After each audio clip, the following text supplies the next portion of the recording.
Hey everybody, AZ Badfish here, welcome back to So You Want to Play Modded? So, in the last episode, we took a look at JEI, and I wanted to mention briefly, there was something I forgot. If you're ever in a situation where you're like, you're like, oh, I need to make this machine to perform some action that's going on in here, you could just click the machine here on the left side and it'll take you right to that recipe. That way you don't have to look it up in here. Forgot to mention that last time. I figured that was handy. I think I also forgot to mention that I am by no means a modded expert. I've only been playing modded for a few months. I don't know everything. These videos are not meant to be all-inclusive. They're not really meant to be mod spotlights. The only thing I'm trying to do is provide super basic information and maybe like a little shortcut video for people who don't know anything about modded and are just trying to get into it. So along those lines, I'd kind of like to talk about tools, but honestly, I don't really know that much about all the different tools, and unfortunately, that's not what I wanted to do. Unfortunately, JEI does not really give me really handy tool tips. It just gives you attack speed and stuff for these tools. So without actually making them and stuff, it's kind of hard to tell. But you've got, your vanilla tools. You've got tools from actually editions, which are cool. You've got tools from Britannia, Natura, Thermal Foundation, all kinds of stuff in here. But I would say, by far and away, there's one mod for tools that's really popular. Second to that maybe is actually additions because of the drill. And the drill is a really good tool. It's awesome. It takes the place of a pickaxe and a shovel. It doesn't really work that well on wood, though, and you can upgrade it and stuff. But actually, additions is such a big mod, we'll probably spend a whole video on that by itself. But for today, I really want to just talk about tinkers. And I know that there are people who are not big fans of tinkers. Not really sure why. It's a super handy mod. It's pretty great. It's probably just because there's a lot to it. So I have tried many times recording this video, and it's always turned out to be really, really long. So I'm going to do my best to kind of go through this very quickly. So, Tinker's Smeltery. What do you need? Well, you need these seared bricks. And to make seared bricks, you need seared brick, which is made from smelting down grout, which is made with gravel, sand, and clay. And there's a couple different configurations, so just, as you're starting in your world, you come across gravel, sand, or clay, you're probably going to want to pick it up, especially early game. Now, a side note, I am just going to be saying seared bricks, probably, throughout this whole thing, but any of these will work, like the seared stone, the seared cobblestone, the seared glass I know works. All of these things will probably work in your smeltery. Now, the smeltery itself is a multi-block structure, and if that sounds scary to you, don't worry, it's not that big of a deal. Think of your nether portal. The nether portal in vanilla is a multi-block structure. It's just certain blocks placed in a certain way, and sometimes you have to activate it. In the case of the portal, you need flint and steel. In the case of the smeltery, you don't have to activate it. Once you get the blocks in place, that is all you need. So to make a smeltery, this is a big one, by the way. This is huge. This is what mine usually end up looking like. I really like the seared glass to be able to see the stuff in the middle.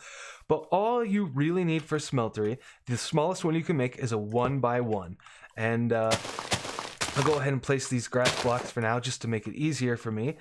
Now, you need your base, and then one level above the base, you need important blocks that are all on the same level. So you need your tank. You need what's called a smeltery controller, not to be confused with the seared furnace controller. That is not the same thing. You will also need, we'll go ahead and place this block here, and then you're going to need a drain. Now the drain, when you place it, it's going to face you. And as soon as you place it, your smeltery controller kicks on, you get some flames and particles. That's how you know it's active. Your smeltery is now complete. This is the smallest smeltery you can make. You want to make sure your drain, the square is facing the center. So as you can see, this is a much bigger version, but that's all you really need. And of course, you're going to want your casting basins to create blocks, or your casting tables to create parts. Before we get to exactly how to use that, we need to kind of take a step back and look at these tables. So you've got a crafting station, a stencil table, a part builder, and a tool station. All four of these, they're really simple to make. I will show you that just by grabbing some logs here. If I can, we'll just grab a stack of these. So to make these things, you're gonna need yeah, we'll make a bunch of sticks here. You're gonna need to start out with some blank patterns, which you make with planks and sticks in a cross pattern like that. Real simple. And then it's just a matter of doing stuff with, you know, your wood and your blank patterns. So a log and a pattern will get you your part builder. A plank and a pattern will get you the stencil table. If you make a, we're going to need to make 2 of them. If you make a crafting table, you can put that table directly back in your crafting and it will become a crafting station. And then you take another crafting table with a blank pattern and it will become a tool station. You can also, you know, I don't want to do that. I don't want to make a million chests. I only want to make 1 chest. You come out. So if you make a chest like this, or I think you can just put a pattern in there. You can either do a chest with a blank pattern on it, or you can put a blank pattern in all of these planks just like that, and it will create you a pattern chest.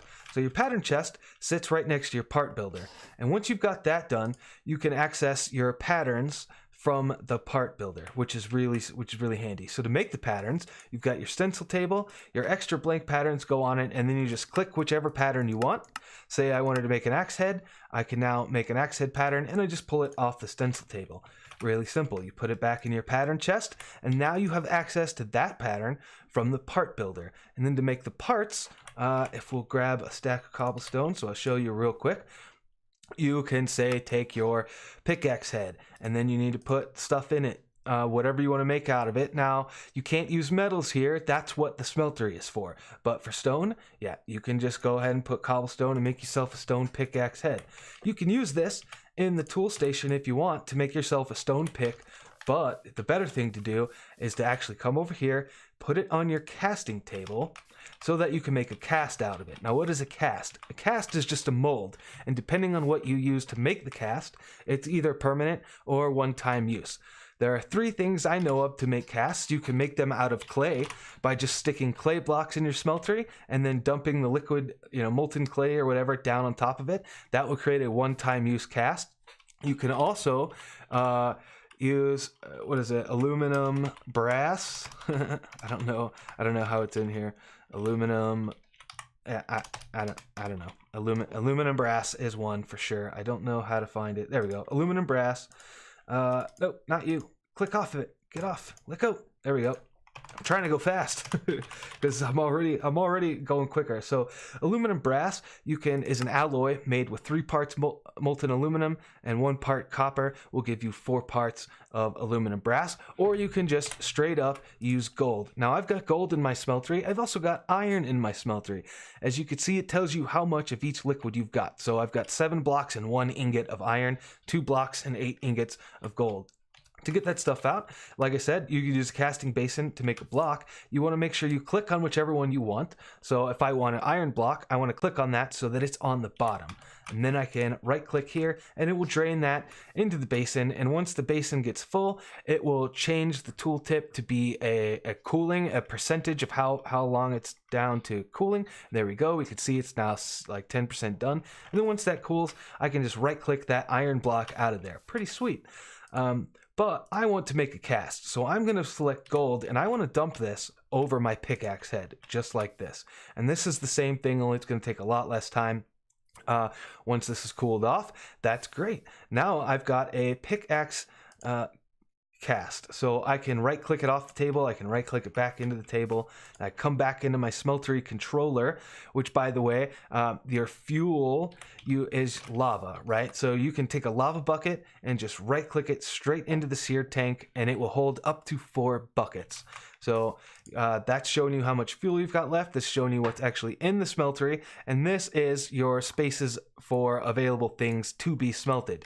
So for instance, if I take an iron ore block out of here, I can come in here and then right or shift click it into there and it will now start smelting down. A side note, this iron ore block in the smeltery will give me 2 ingots worth of stuff. That's right, the smeltery actually doubles your ores, so it's really handy.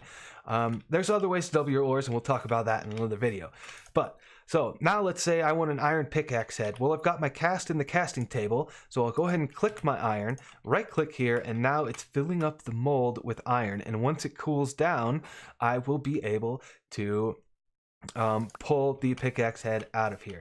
Now I can come over to my tool station, select the pickaxe, and if I had the other parts, which let's pretend that I made them, and I'll just pull them out. So I want a paper binding. We'll go ahead and put you there, and let's just say I want a copper tool rod, because those are the 3 parts you need. And if you're not sure what you need, when you click on the tool in your tool station, it will tell you down here. It's that you need a tool rod, a pickaxe head, and a binding. Well, I've already got all those 3 things, so I can just shift click them into the table and get my iron pickaxe. Now, if we look at the Tinker's tool here, we'll see a couple of things. We'll see it's level clumsy, XP 0 out of 2000. That means that this pack, which this particular one is FTB Revelations for 1.12, but this pack has Tinker's leveling, which not all packs have that, and it's important to know that before you start making your tools, I think, because it really changes things. Tinker's leveling, if I hold shift here, we'll see down at the bottom, well, the bottom of the stats, kind of in the middle of the tooltip, it says modifiers 2. Though modifiers are different things you can add to your pickaxe after you've already made it. Think of them like enchantments. It's going to be stuff like haste and luck and unbreaking, stuff like that. You can add different items from the game as modifiers. And the cool thing with Tinker's leveling is as each time you level up your pickaxe, you gain another modifier, which means eventually you can make really, really powerful tools. They're unbreakable, they are super fast and super fortune, stuff like that. So that's all to keep in mind. If you don't have Tinker's leveling, the items you use to make your tools are super important because you don't get any more modifiers. What you get when you start with is what you got. So if you don't have Tinker's leveling, like say you're playing a Direwolf 20 for 1.12 that does not have Tinker's leveling, you're going to want to pay more attention to what you're making your tools out of. So what does this stuff mean? We also see well-established, magnetic, and writable. And those are attributes that your tool has based on what it, well, those are the attributes, like the special modifiers basically, but those are the starting ones that you got by simply making the tools out of certain items. And for instance, this one, well established, comes from copper. That gives me experience as I use it. Magnetic comes from the iron. That means items that drop on the ground as I'm breaking them with the pickaxe will get drawn to me. And writable means that I get an extra modifier. Normally you'd start with 1 modifier, but because we have writable, I've got 2. So that's pretty sweet. But how do I know all this? Like, what do I need? How do I know, like, what items to make the tools out of? Well, there's a really handy book. And if you've got Tinker's Construct in the pack, you should have started with the game with it in your inventory. But if you lose it, it's pretty simple to make. The book is called Materials and You. You can just take any book with a blank pattern, and it will give it to you. So if you ever lose it, there you go. But this is a handy reference guide, but it can be really intimidating at first. So the important things that you want to pay attention to are the tool materials and the modifiers. There's other stuff in here. To be honest, I don't know what the seared furnace is. I haven't looked at it. The Smeltery, I showed you guys how to make it. I kind of told you the rules, so I hope you got an idea of that. Not sure what this is. I'm sure we could find stuff out by reading the book, but this is all basic what we're going over. So tools. Now you see here there's a whole bunch of different tools, but in the tool station there's not that many tools that you can make. It looks like there's more, and that's because there's a thing called a tool forge. Once you start getting materials and you have a bunch of iron and stuff, you can upgrade your tool station with some iron blocks, and some seared bricks into a tool forge. And the tool forge is how you access all of the other more special tools. So for instance, your hammer, which is like a pickaxe that works in a 3x3, or the excavator, which is a shovel that works in a 3x3. Lumber axe could take down a whole tree. Your cleaver, which can cut off your enemy's heads, stuff like that. A shuriken, which is an amazing ranged weapon. All that stuff is in the tool forge. So the tool forge gives you more stuff. The tool station gives you the basic stuff. So, but what do you want to, how do you know what to make your tools and stuff out of? Well, that's where this book really starts coming in handy. You can actually look through the different tools and it will kind of tell you the special things about each tool, and it's kind of worth looking at. For example, your broadsword is basically a normal sword, but a long sword, if you right click, you can lunge forward. A rapier, if you right click, you backpedal a little bit. So there might be things worth looking at in here. But the big thing, as I mentioned, is the tool materials. So it looks like there's 1, 2, 3, 4, 5, 6 times 1, 2, 3, 4, 5, 31 different materials you can make tools out of in this particular pack.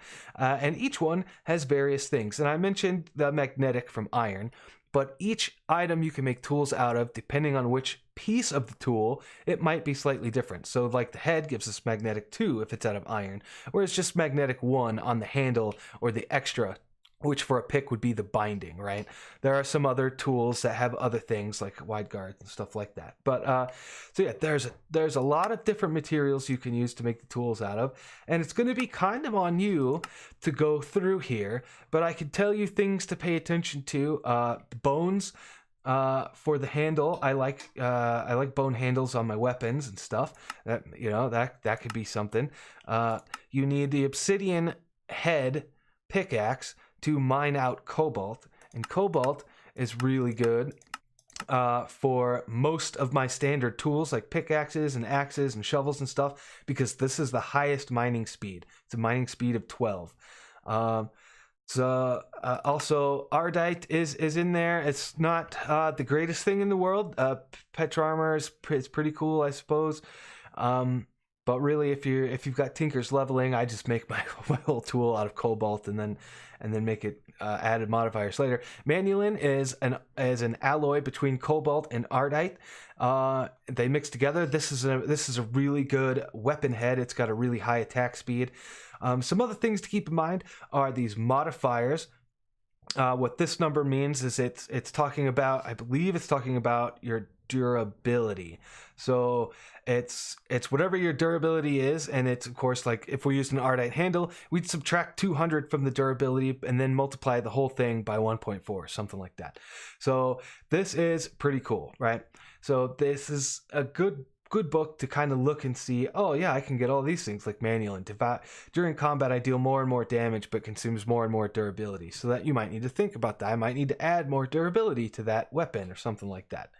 So it's going to be kind of on you to go through these and figure out what all you want, but hopefully you at least kind of have a better idea of what all this information even means, so it's not as intimidating. A quick note on modifiers: it's the same type of deal. There's a whole bunch of different stuff in here. Most of it, if you're familiar with vanilla, you probably might know what it is. For instance, haste, like haste from a beacon. Luck is the same thing as like looting and fortune combined together. Sharpness, diamond and emerald have a bunch of stuff. Fortified gives you more durability. Silk touch, obviously. Reinforced is like unbreaking, beheading, smite, bane of arthropods. All this stuff is all probably things that you can kind of figure out what they do. Shulking, if you think about it for a second, I bet when you hit somebody with a weapon that's got shulking on it, they start levitating, and that's exactly what happens. So, different items will give you these things. So haste is redstone, luck is lapis, sharpness is quartz, stuff like that. So it's just going to be kind of on you to use the book as a reference guide to figure things out. So just real quick, I'll show you how you can modify your tool. So I've got this tool. Let's say I wanted to put fortune on my pickaxe. Well, we can do that. I can add this pickaxe to the tool station, and then I'll just drop my modifier items in any of these slots. Doesn't matter. Really doesn't matter. And you can see here, this has got one modifier. Oh, well, this one's got, if I hold shift here, this will show me as it is, and then this over here on the right will show me what it will be. So you can see it's going to have luck on it with one modifier left. But the cool thing about modifiers like luck and haste, I think, is that the luck counts as one single modifier. So I can keep doing this until I'm at luck 3, which is basically fortune 3, you can see down there, and I've still got a modifier left. However, modifiers like reinforcements, which is, if I can just show you real quick, a reinforcement modifier will give you 20% unbreaking to your to your tool. So if you add 5 of these, you have a completely unbreaking tool, and that's just any cast surrounded by obsidian, but each one of these takes up a separate modifier. So that's pretty much it. I hopefully all that made sense. I didn't go too fast, and the video still probably feels like it's longer than I want it to be. So I really hope I didn't forget anything. To recap, crafting station. The stencil table is how you make your patterns. You put your patterns in your pattern chest, and then you can use your part builder to use those patterns to make a part, to which you can, make a cast in the smeltery, or you could just use that part to make a tool in the tool station. And then your smeltery is how you smelt down ores and stuff like that, and you can create alloys and things like that. So you can also automate some of this stuff later, but that is not super basic, so I'm trying to keep it super basic. I really do hope you guys did find this video informative. If you did, go ahead and leave me a like, leave me a comment down below. Let me know if you want to see me do any videos on any particular topic that you're having issues with. I might know something about it, I might not. As I mentioned, I'm not a modded expert myself. I'm still learning as I go. I got a bunch of links down in the description, Discords, Twitters, Mixers, all kinds of stuff going on. Hit up all that stuff if you're interested. And yeah, share, follow, subscribe, all that stuff. Until next time, it's AC Badfish signing out. Bye bye.